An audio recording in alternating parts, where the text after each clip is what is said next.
Hello, Billy Ho here again. Welcome to the show, DFS picks, strategy show, pivots, and whatnot. I'd like to welcome you all aboard. It's been going pretty good so far. Last week sucked for me and a lot of people, I think, but not so much for CMAC. Good job, dude. Eked out the Billy Ho.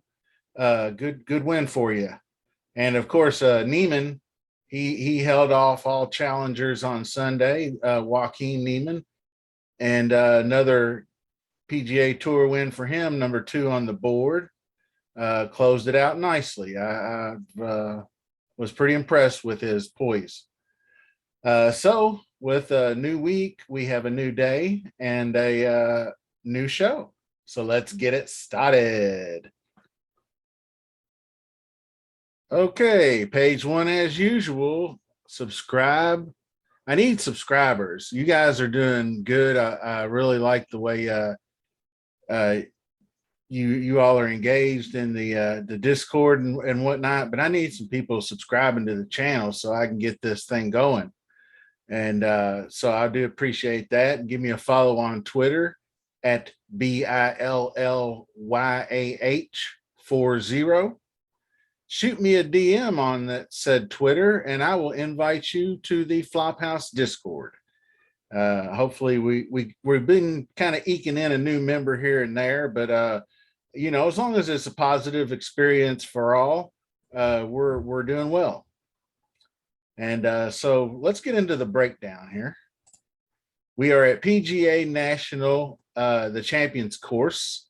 It's Palm Beach Gardens, Florida, and it is they call it, it's not, Jack Nicklaus is not the architect. It's Tom and George Fazio, but it is a renovation, and it's got Jack Nicklaus's signature on it, as you can see in the picture.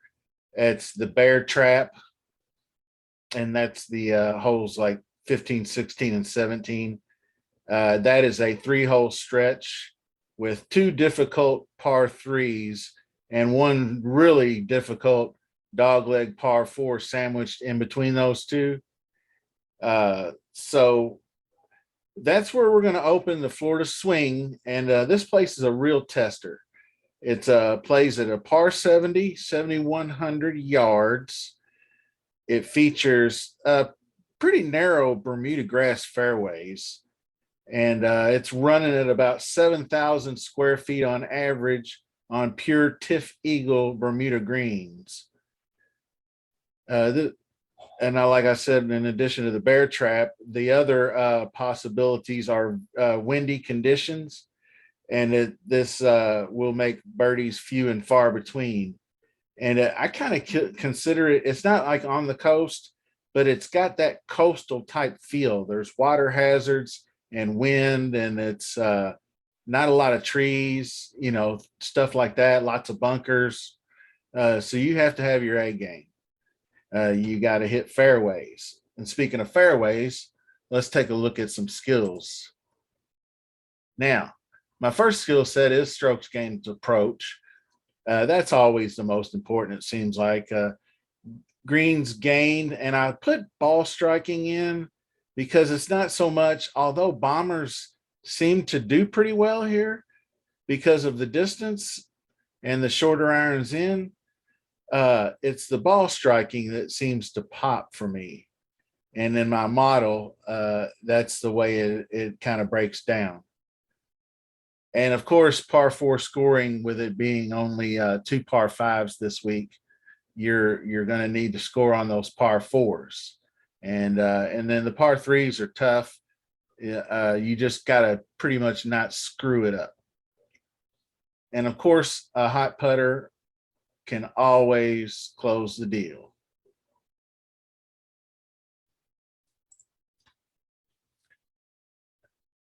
Let's see. We're not going to do, this is last week's bullshit horses. That's Dustin Johnson and Bubba Watson, who missed the cut. Adam Scott, who cheats. But that's a joke for another day. I kind of went on a few Twitter rants on that. Freaking dude's anchoring his putter. And I can't believe nobody's even brought it up, but that's life for you. And we'll just go through these I'm going to start at the top tier players. And of course, Sung JM kicks it off at 11K. Sung JM is my dude. He's back on home on his favorite Bermuda surface. He's obviously won here before. He's playing really well right now, tee to green, and there's no reason why he's not number one. I mean, I am perfectly okay with 11K price tag here. He's, you know, he could be the third price guy, but he's not. And that's all systems go for him this week. I think he'll play well. I don't think he's going to disappoint you. He's not going to Dustin Johnson you and take 19 shots out of the bunker on a drivable par 4 and shoot himself right out of the tournament 2 hours in.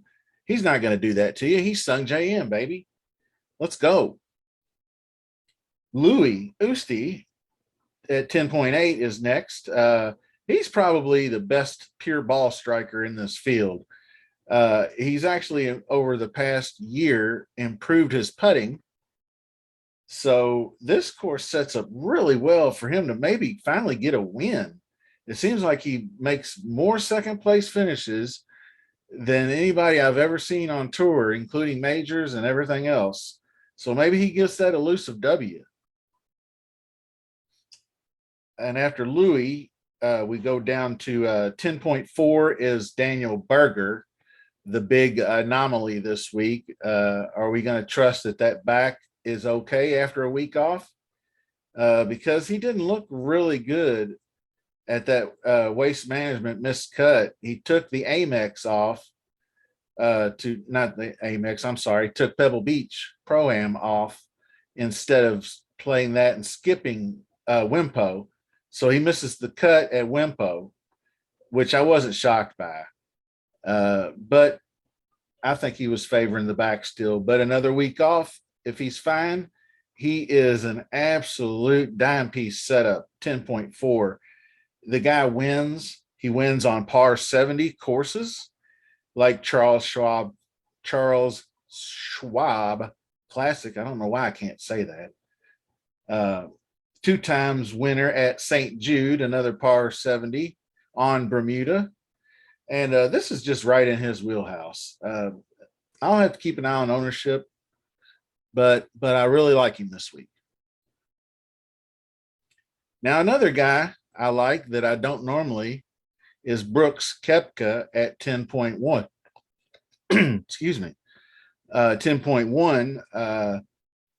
It doesn't look like he's going to be highly owned either. So I'm going to fire him up this week. Of course, he had that another big fat miscut at Genesis, but that was to be expected. That's not a course he likes. And if you remember the last, he's just only started playing the West Coast swing.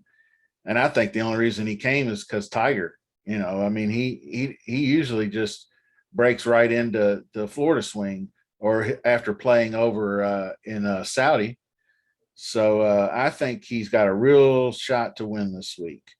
I think the move to Bermuda is going to be a big plus for him.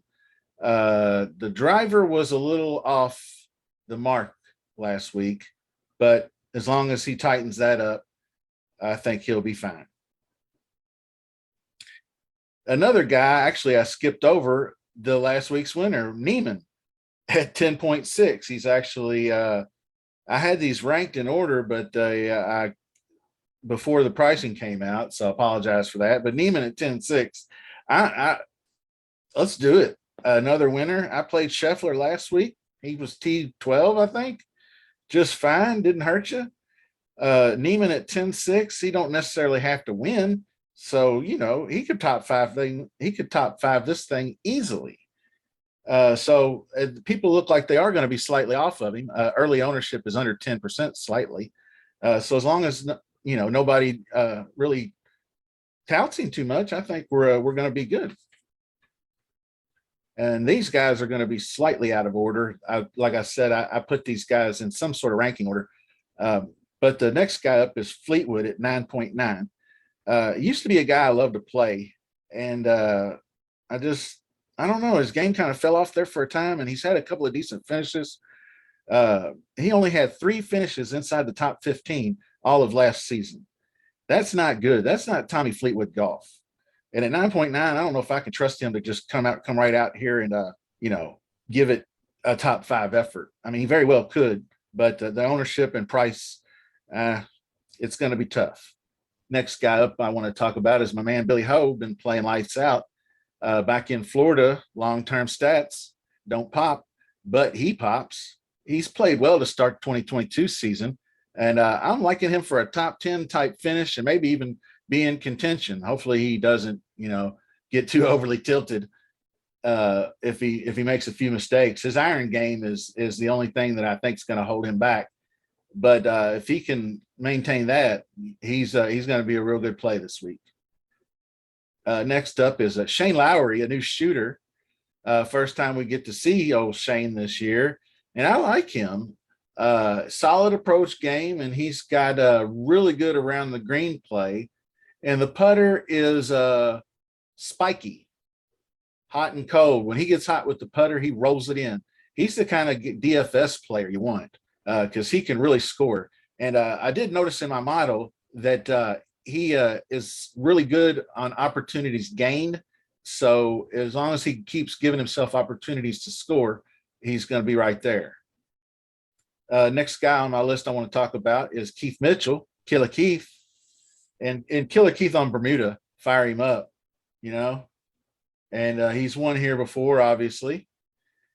And he's really been ripping it off the tee. His off the tee game's been clean as hell so far this year. He ranks 6th in my model for recent form. And I think, let's see, this is not the model. Let's just jump over here real quick. There's Killa Keith, 8th. My bad. But he's up there. I think high degree of confidence in Keith this week. Not a core play, but high degree of confidence. Actually, defending champion just kind of came onto my radar is Matt Jones. Matt Jones, the defending champ who really had the irons going last week. I thought he kind of luck boxed his way into a cut like he chipped in or something, but he shot 67 on Friday. He made the cut clear, and then he ran up to a T15 finish, and he lost 4 strokes putting. Now he moves over to Bermuda where he is miles better. So I think he'll go overlooked in the pricing with the prices where he's sandwiched at, and he's in play for me, most def. I guess the next guy we'll discuss is Mito Pereira. He's hasn't really shown up very well this 22 season, especially 2022 out of the gate a little slow. I think he's just kind of finding his way after he had some early success on the tour. So I'm going to give him the benefit of the doubt. He's the kind of ball striker that can go tee to green here, and all he needs to do is have the putter cooperate some, and he's an easy cut maker. The next one up is at Aaron Wise, and I'm putting him in here because he plays well. He's kind of a coastal course phenom, low key. He's 2nd in my model, or 3rd in my model. I'm sorry, and I think he's due. All he's got to do is, kind of clean a few things up. But number 1 in DK points, and that's 34 rounds of golf. So that's a pretty good sample size. He's right up there with Sungjae. And of course, you see Keith Mitchell 5th, and somebody I'll talk about here in just a second. But we're going to go on to I'm going to jump real quick over this guy because I want to talk about him for a second. The next one up is little B, Brian Harmon. He's got the irons clicking again. Cut maker. Hasn't really had the best course history here, but largely due to poor iron play. So pay attention to the ownership. If he's too chalky, I'm not going to go there. But hey, CBEZ at 8K, I think is a value play.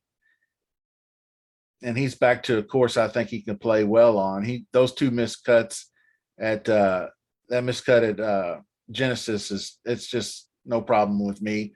That course is long, and he's not a long hitter. He's a short knocker. But with his around the green game and putting skills, I think he's going to be a nice cash play, good core play, nice round number at 8K. He can fill out your third man in or your fourth man in, depending on how you want to play it. And I'd be remiss also, I'm jumping around a little bit, to not mention Patrick Reed. I hate to not mention him because he does just show up out of nowhere and break the mold on stats in recent form. And the one thing he did show up in was that comp course model that I ran. I think he was like fifth or something. And that's for courses that are par 70 and under 7,200 yards. So I think maybe this move to a shorter course like this may help him. He may not have to feel like he has to whack it out there as far, and maybe some different approach shots, just a change of scenery, a change of greens. Maybe he's due for a spark somewhere. And so hopefully he gets it. I'm rooting for the guy. Now, the next up was my low-key diamond in the rough the last 4 or 5 weeks was Cameron Young, and he finally broke out last week for a monster finish right there. So he's not going to be hidden anymore. But 8.6K, $8,600, big price bump for that T2 finish last week. He is a big hitter, but what I noticed about him last week at Genesis is he made the appropriate shot when it was necessary. I saw him pulling irons out, fairway woods, whatever was the required shot. He's not just a grip it and rip it and try to go find it guy. He can really hit those irons as long too. I mean, he was putting like 5 irons out there, like, I don't even know, 250. It was impressive how far he could hit the ball. Next up, Mike Hughes, 8,300. He should be low owned, and of course overpriced again. I don't know where his price comes from. He is not. I mean, you look at his stats and you look at his results. Where is he getting an $8,300 price tag every week? But I guess that keeps the ownership down. I like him this week, actually. The only 2 cuts that he missed were Farmers and Genesis, and he's not the longest hitter, and this is not a long course. I don't think those were a fit for him. Honda is. I feel good about him making the cut, and if he can catch a hot putter, he can put his way to a top 10 finish. Russell Knox, Chalk Bomb, Trap, maybe. Ooh-wee. Chalky Knox week. I'm not sure about that. But he has been striking out on that approach play. I feel him. Will you play him? Let me know in the comments. Give me any kind of comment. All right. Upper 7K range. I'm going to try to go through this a little bit quicker. Taylor Moore, I like, 10th in my model. I think his recent form is good, and this is the type of he'll be fine. My man Denny McCarthy, back on Denny this week, number 2 in my recent form model. And let's see, this is not the recent form model that you're looking at. But he ranked up there. And actually, the miscut last week I thought was miscut at Wimpo, I thought was a nice little reset after he made 7 straight cuts. So what I'm thinking is he's got another 7 cuts in him, and as long as he keeps that hot putter rolling, and maybe he flips the irons a little bit, he's going to have a top 5 finish. KH Lee, CT Pan, both 7,700.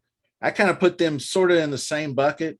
CT Pan gained 5 strokes putting, and KH Lee had back-to-back terrible approach events, but he managed to make the cut. So those 2 guys, they're play at your own risk. The guy, all right, here we go.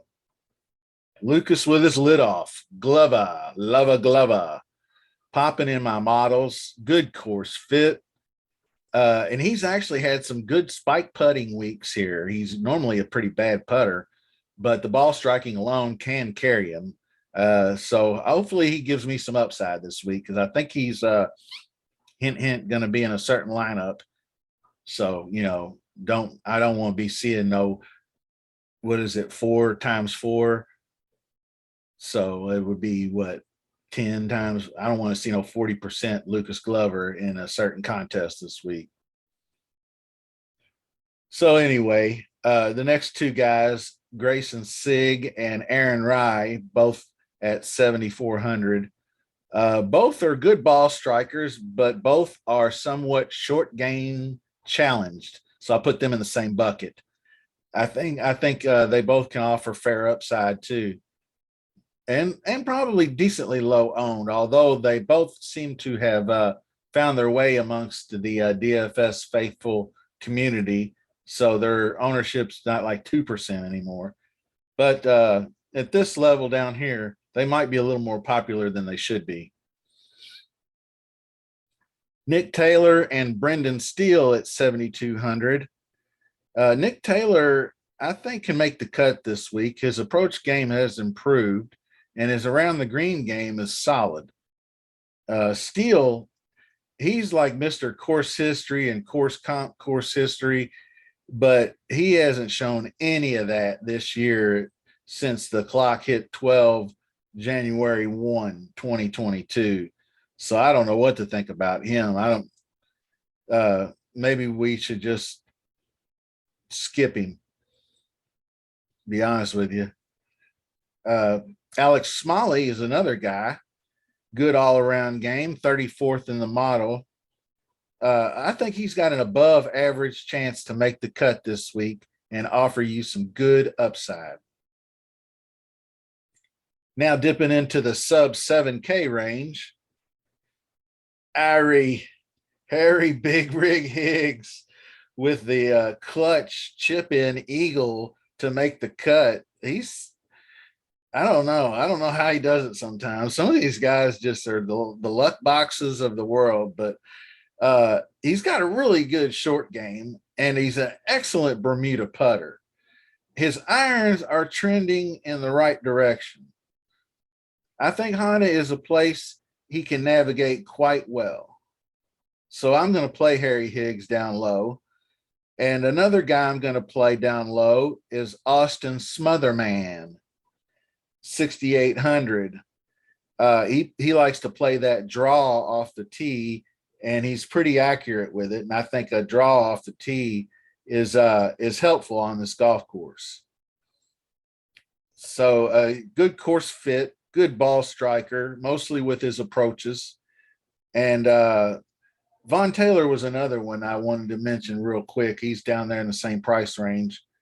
I believe 6,800 as well, 67 maybe. Might be worth a play. He's showing signs of life. And the last guy I wanted to mention, Hayden Buckley at 6,600. He had a couple of miscuts there, but I'm going to go with maybe he's good at these types of courses because he was really good at Sony. We don't really have a whole lot of info on him yet, but the upside, if he makes the cut for 6,600, is really great. So to close out the show, just pick and choose what you want to listen to. I had a bad week last week, and I was really disappointed in myself. But I feel pretty good about this week, honestly. My model, I ran that I had, it's kind of like a mixture of ball striking approach, and you saw it a couple slides ago. But I rigged it for strictly this course, Honda, and ran it for the last 4 years. And the winner was number one in my model every year but one, when it was Brooks, and he finished second. So this model kicked out the winner for the last 4 years, basically. So who knows? Hopefully I'll actually listen to myself. And until next time, Billy Ho saying, peace.